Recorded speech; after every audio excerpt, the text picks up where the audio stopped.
Alright, so I finally told you guys I was going to do a video on this 06. So I just untied it. I didn't cut the tarp. Oh boy, now I'm getting wet. So let's see, I have no idea what's under here. Alright, there we go. So, here's where we're at. We got to get this thing together, figure out why it doesn't start or run now that, well, it did run before and now it doesn't run. There's an electrical problem somewhere. So what I'm going to do is try to kind of like organize this and get rid of the chaos and just kind of like move everything out of the way, and then we will go with trying to start it. So I'm figuring out the obvious. I do see the upgraded battery terminals and cables and whatnot. I'm going to go through and check those and put them in a better orientation, something that I like to do. And we're going to be checking underneath the tip-em for any wiring problems. I do see a relay here just chilling, but I want to go through and see if I can find any corrosion, anything that might keep us from starting this thing. I'm not going to try to start this thing like it is. We're going to start putting things together first, and then I will go ahead and try to start it. Definitely want to check the oil and all the other stuff. Make sure there is oil in it. I'm sure there is. I already see an oil leak, so there is oil in it, so we don't have to worry about that. All right, guys, I'm pretty sure I can get this thing running in this video. So I went through the whole cab and picked out all the parts, and then I found all the bolts and all the other stuff, so it makes my job easier.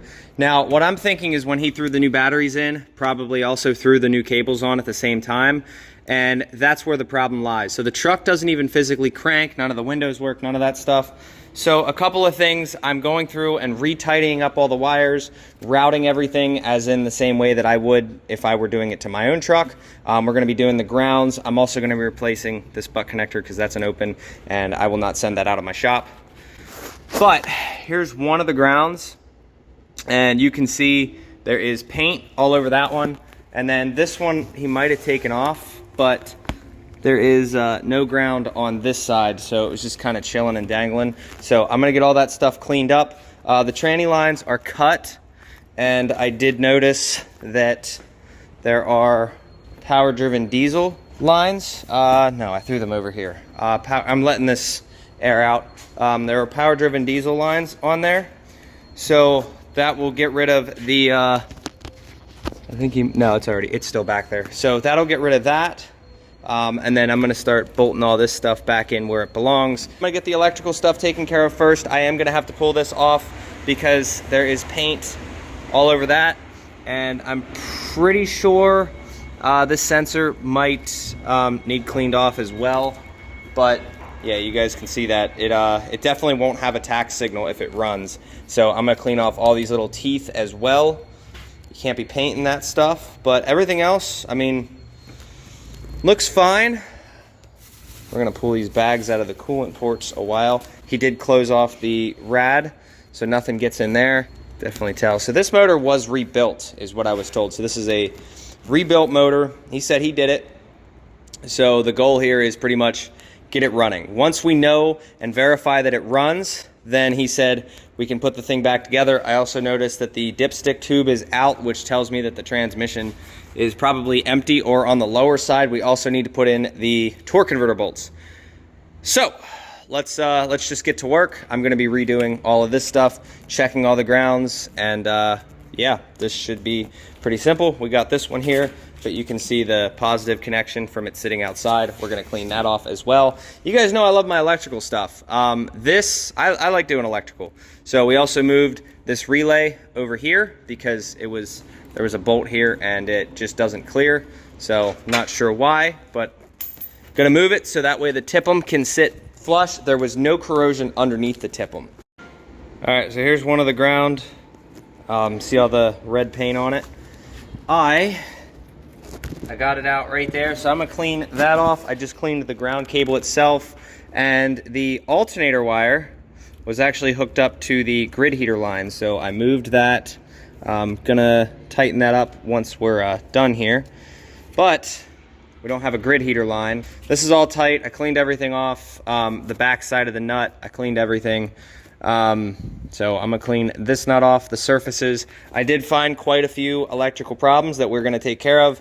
And then before I fire this thing up, I'm gonna pull this off and clean all that without scratching any of that. And then probably put the cover back on this after we verify that we don't have any electrical problems. And then this line here that had that butt connector that I cut out somewhere, you can see right there.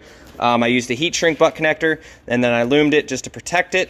And then we will go through here in a little bit and start throwing zip ties on certain things. I won't zip tie anything until we know that it works. And then this washer bottle, I think it goes in here.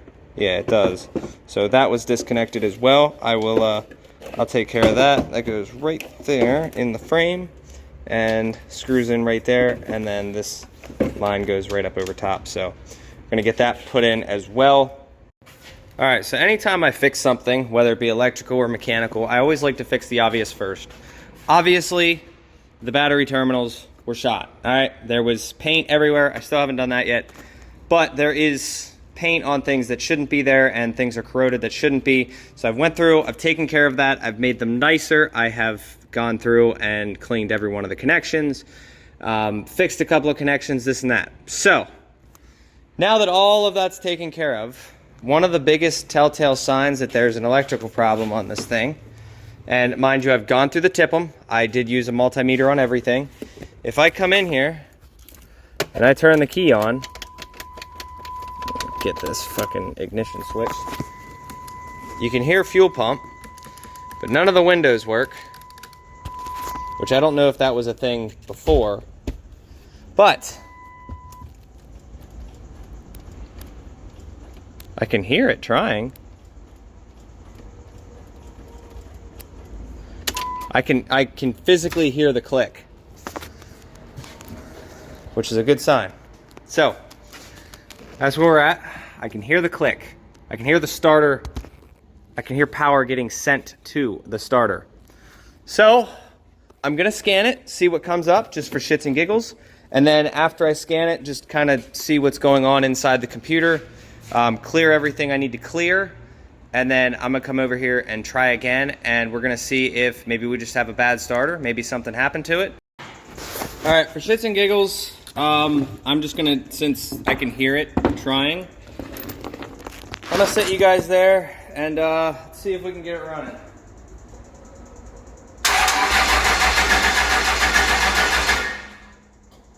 All right, I'm not gonna let it run because he doesn't have the converter bolts up. But it spins over, all the electrical's taken care of. So we'll figure it out. I'm gonna put this thing on the charger though, because I did see the batteries were 11.5. Guys, we have our work cut out for us. All right, wait, just wait, all right. I scanned it, nothing out of the ordinary popped up. Okay, you guys see that? There's 6 wires there. Just you wait. We ain't done yet. All 3 of those were twisted together. New sensor there. But this is just chilling. So I need to unbolt the transmission and the top 2 bolts right there, and bolt that plate in so that way these wires aren't just hanging. That's where we're at. I also need to undo this vent here because it's so kinked that it's gonna start blowing out seals, because this, you can't do this.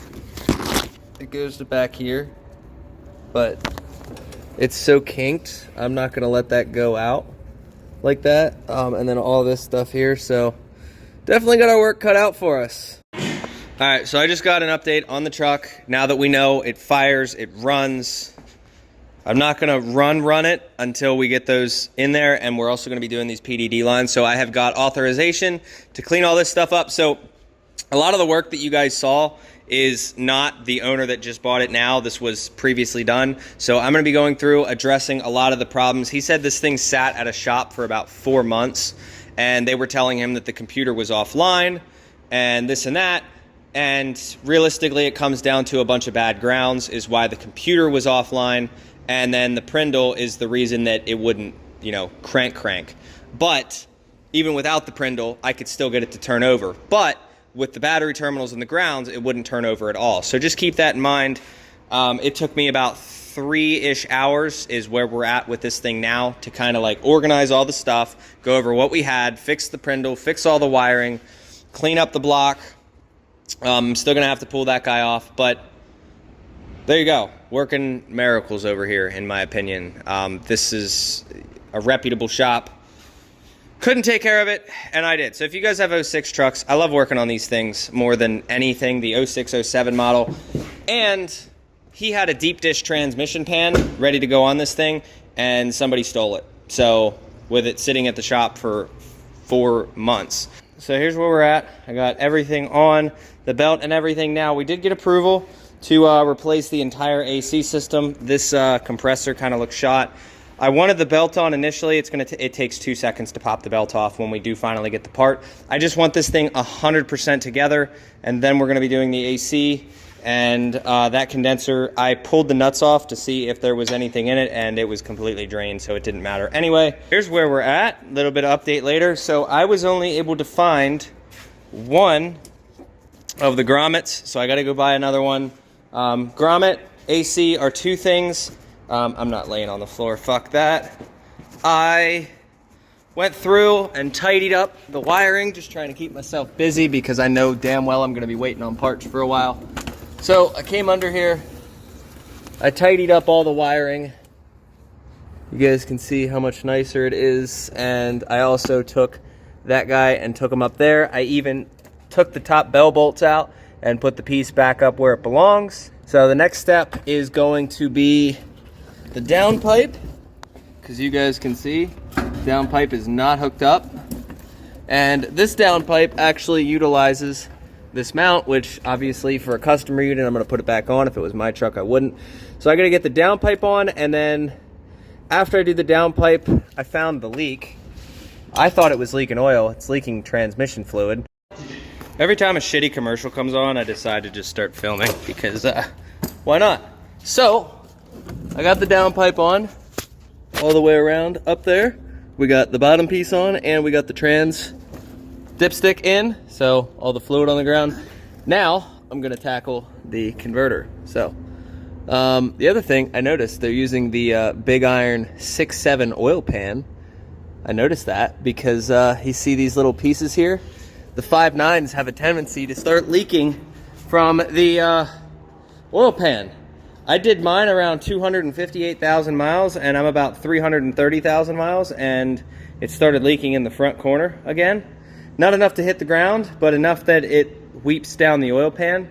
So I'm going to be ordering one of them, that or a billet oil pan. I'm not sure yet which route I want to go. All right, we are on the next day. A little bit has passed. I got all the converter bolts in. We put the bottom inspection plate on.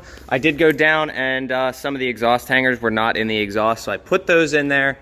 I got the cover back on the back of the engine where the bolts are, and this is pretty much where we're at. I will say it's going to need a fan clutch at some point, and the fan itself is fine, but it's going to need a fan clutch at some point. I can't get one offhand right now. We're going to be swapping these transmission lines real quick, and I'm going to call my parts guys and see if we can find one of these other grommets so I can put the rad in, because once I can put the rad in, then I can start putting the intercooler pipes in, and I want everything in before I do the transmission lines, because I want to be able to have this mounted. That way I know where everything goes. We have this whole thing of fittings you guys will see up here. So pretty sure, if I remember correctly, since the last time I did one of these go from the transmission, and then these here, these little clips, those will clip on to the factory cooler. All right, so this little piece right here is holding me up. I have checked this truck throughout everything and not been able to find this little grommet. There is one of them in the door and one of them missing. I need it for the rad. My parts guys don't have it. The junkyards, I just called one to see if they could possibly find one. This is a part that even the dealership cannot get, all right? So I'm gonna check the bed one last time, but I'm waiting on All Millers to call me back. I gotta make a run down there if they do have one, and just gonna go buy it so that we can put his rad back on. It goes right here. I've searched this entire truck and I cannot find it. All right, so we got the transmission lines all installed down at the bottom of the trans. The only place I was able to find that bushing was Marketplace, so I got a guy who's about to hit me up real quick about one in Grantville. So we finally found one. None of the junkyards have one. The dealership doesn't have one. Nobody has one. Marketplace for the win. So everything under the truck is physically done. All I have to do is literally throw on the intercooler pipes, the radiator pipes, the fucking intercooler, the radiator, and the bumper. And I don't know if my charger didn't do anything overnight, but the batteries are really low. So what I'll do is I'll probably end up pulling this thing out and then jumping it over to my truck to get it fired up. All of the AC stuff will be in. We're gonna obviously have to pull a vacuum because it's sitting out and having moisture in it. You should do that regardless anyway, but all of the AC stuff will come out, so I'm not worried about leaving these open, because not this hose here, which I will mount that securely once once everything's in, but that line that's in the back with the orifice tube is going to be getting replaced, so keep that in mind. But other than that, this thing's like 99% ready. I think we're going to be into it about a total of 16 hours between everything, in between 16 and 20 hours, depends on how long it takes me to get the bumper, test drives, all that stuff, plus whatever the install of the lift is, that itself, depending on how crusty these bolts are. This truck, it's not oily, it's just really, really dirty underneath. Like me working under this thing, all of that stuff right there. And there's a bunch more, so we're probably going to take it and go get it washed as well. Get it cleaned up once we know it runs and drives. Pull these mirrors out. There have been bees going around like crazy, and I've been killing the shit out of them. These big wasps, they think they can make their home in here. I've probably killed about 5 or 6 of them with my hat. You'd think they'd learn. There's one right there, dead carcass. There's another one over here. There's one, there's one. Yeah, you'd think they'd learn. All right, so we're getting the batteries charged up now. I decided to break out the other pack that I had because, let's see. This one here, it said it was charging. And then this one here, actually I got a customer gave me this one, brand new. And I've got about 5 charges on it and it stopped working. Thanks, Napa. Fucking Napa. So we're getting charged up with the actual box, and all it needs is coolant and a front bumper, and once we know it runs and drives and everything, also got to mount, I don't know why somebody took this off, so I'm gonna go ahead and reinstall that. I didn't even see that that was hanging, so we'll reinstall that as well. And then this thing is 100%.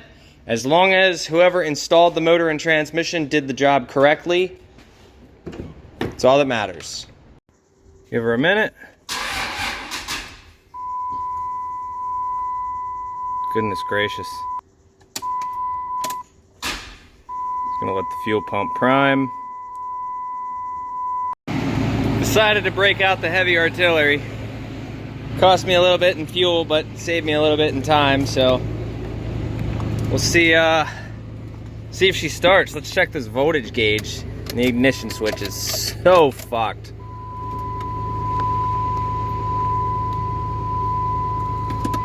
Got turn signals. Everything in this truck though is crunchy.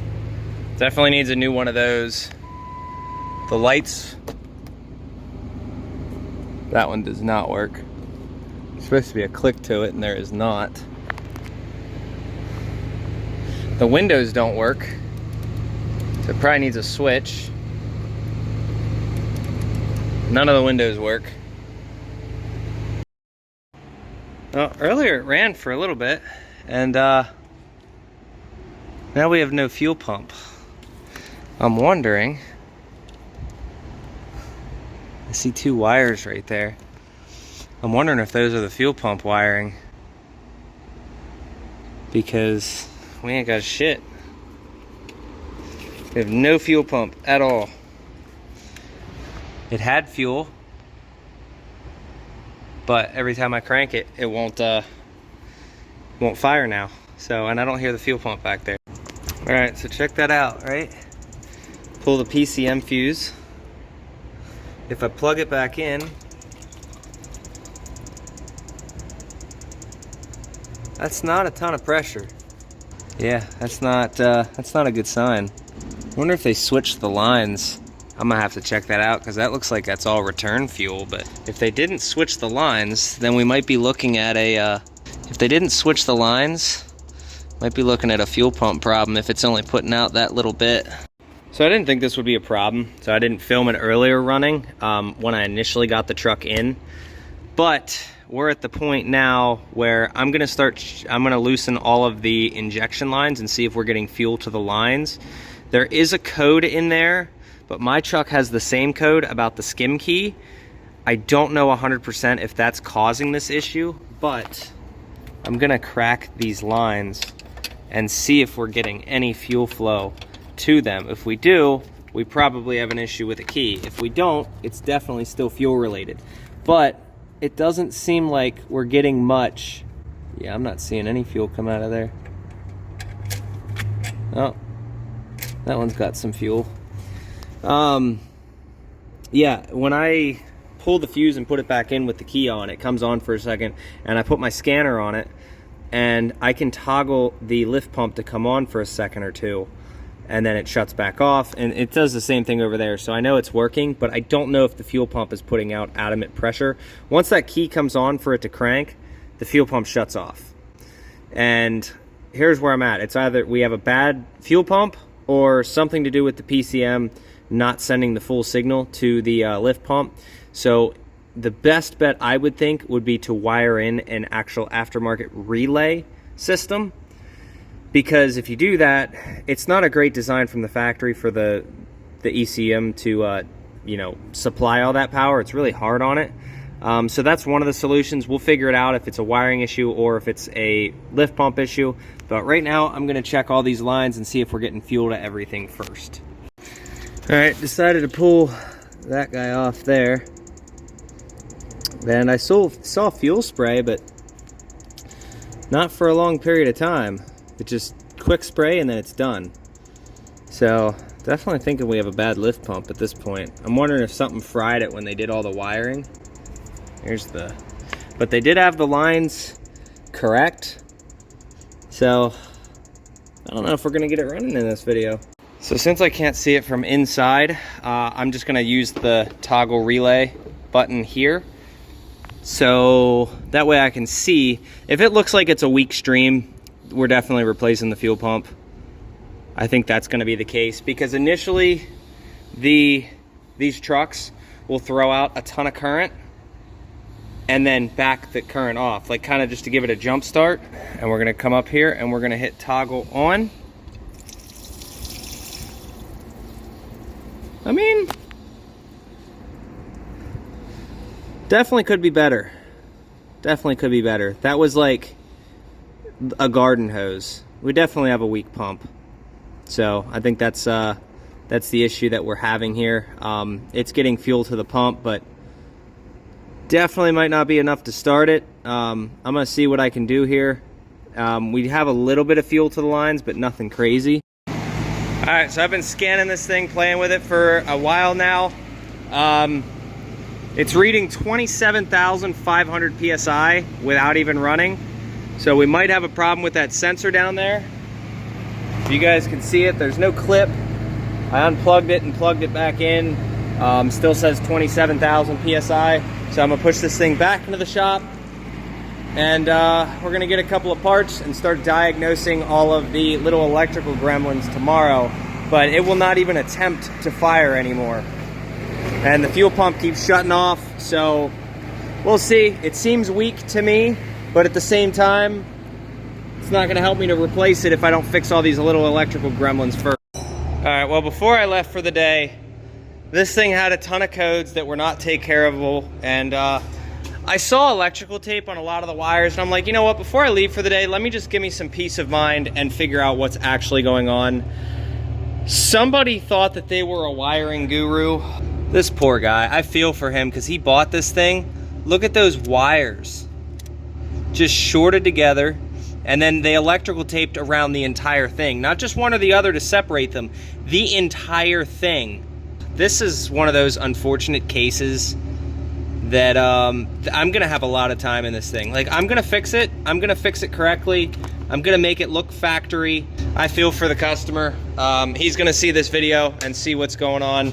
I'm gonna pull back some of the electrical tape on some of this other stuff while I'm in here. Like, let me grab, this is the third time I've taken this intake off, by the way. But things like that, the fuel filter bowl, they use too long of bolts, and they don't actually bottom out. So there's that. And then if you look at the wiring for the fuel pressure sensor, the FCA, that, stay in there, you bastard. Come on. That also has wiring around it, electrical tape. I'm gonna pull this electrical tape off. This is why I say to fix the obvious first, guys. I want to see some wire in there. Yeah, we're gonna have to go through this thing and just fix anything that has a code that is coming up reading incorrectly or throwing a code, which it's gonna do it either way. I'm gonna have to go through and figure out. So I'm gonna give him a call tonight, let him know what's going on.